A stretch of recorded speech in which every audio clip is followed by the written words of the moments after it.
Hey, thanks for being a part of the conversation. Let's do it. Let's play it forward. These are real people with real stories. The struggle to play it forward. Episode number 593 is with CNN host Jake Tapper, author of the book, All the Demons Are Here. Hey, good morning, Jake. How are you doing today, sir? Good. Good morning. Please tell me that your PR department is going to make T-shirts because I want a Marder T-shirt. Because there's something about this story that I maybe it's because you bring history into it and you bring the kids. Basically, they're the preacher's kids and they're out there in this story just doing their thing. Oh, you're so kind. Thank you so much. I really appreciate it. I'll tell you what really won me over. I'm from Montana. Evel Knievel was God in Montana. Oh, is that right? Oh, are you really from Montana? I am from Montana. Oh, yeah. And there is I love Montana. There's a picture of me out there on the web with I'm 14 years old, and there's an Evel Knievel poster behind me inside my bedroom radio station. Oh, so I got inspired to put him in the book actually I was in Idaho, but I was on the Snake River.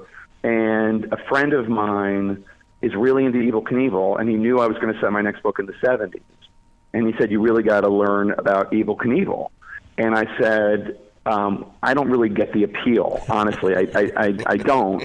Like, why? He just kind of seems like a thug to me, and like I get the stunts and everything. But he said, you really got to learn about it. And he told me to watch this documentary called Being Evil that Johnny Knoxville helped produce.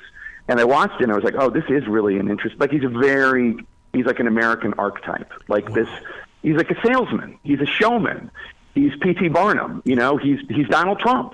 I don't mean any of this in a negative way, but like he is just this guy who can put butts in the seats and like through sheer force of will and charisma turn himself into anything. Not a gifted motorcyclist at all, but like makes himself this person that like to this day inspires Tony Hawk and Johnny Knoxville and all the extreme athletes. And so I learned about him and I was like, okay, this is a great character.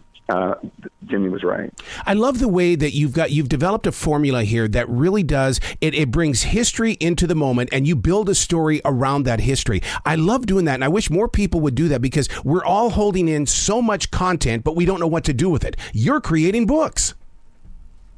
Well, it's just, first of all, I love learning about these eras and what they say about American history today by looking at American history yesterday. Everybody thinks we're experiencing everything for the first time now.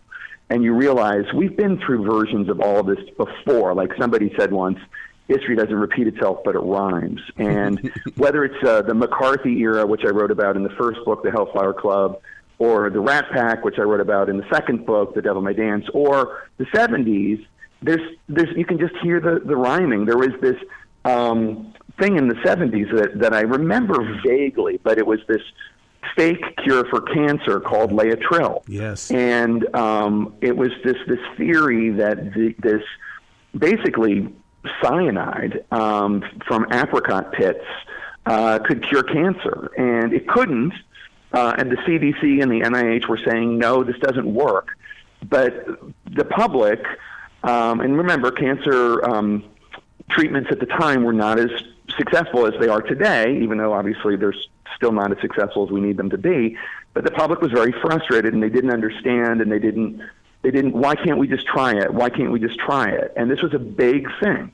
And Jimmy Carter, the president, in 1977, when the book takes place, he would do these radio call-ins, and, you know, somebody would ask about it. And, you know, the Department of, it was called Health and Education and Welfare at the time, would look into it and say, you know, it just doesn't work. But people wanted to believe in it. Steve McQueen, the great actor, went down to Mexico, and he died of cancer in Mexico because he was doing this Laetrile. But anyway, the mistrust of the CDC, the mistrust of the NIH, the idea that the government is keeping something from us. It's all, we see it today too. And, it's just all these things that happened then, and they're happening again today. You know, I could see your books being a 10-part series on Netflix or Hulu. Are you going to jump in that direction at all?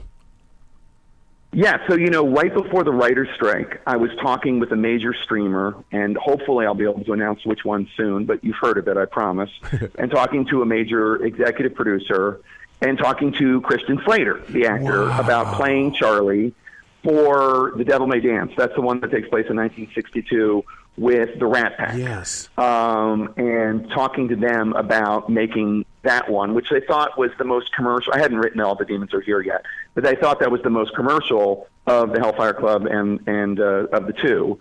Because you could cast, who knows, Brad Pitt as Frank Sinatra or whatever, and turn it into a real commercial enterprise. So, I mean, there's a lot of enthusiasm. Now the writer's strike is over, thank God, although the actor's strike's still going on. But the writer's strike's over, and we are back at it, and we're going to have our next Zoom conference call next week.